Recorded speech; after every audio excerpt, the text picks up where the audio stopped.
patio chair is very simple. It's easy to build. If you're building it yourself, it can be done quite inexpensively, and the plans are free.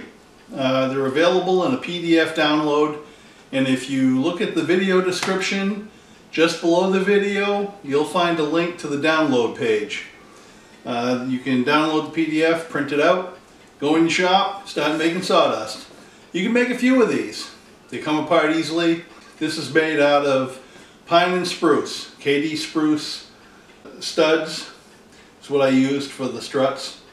And all of the slats are just made from pine.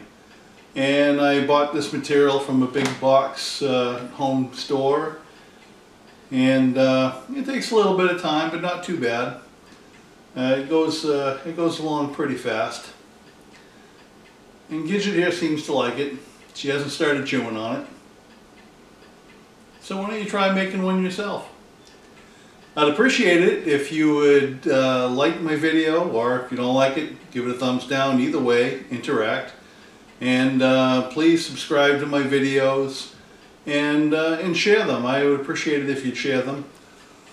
I'm Paul Bennett at Downeast Creations here in Millbridge, Maine, along Maine's Bold Coast. And this is my little budette Gidget. She likes to help out whenever she can. In today's video, I'm going to show you how to make a very simple patio chair. It's attractive. It comes apart in two pieces so you can easily stow it, and you can build it inexpensively, and it goes together fairly fast. It doesn't take any expansive woodworking skills, so almost anybody can do it with simple hand tools. You don't have to have any fancy machinery. The plans that are available in PDF format, the free plans that I have included here, are in both metric and imperial.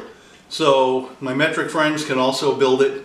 It gives you the, well, I've translated the imperial dimensions into metric, and you can adjust the metric sizes accordingly based on the materials that you can buy at your local home stores.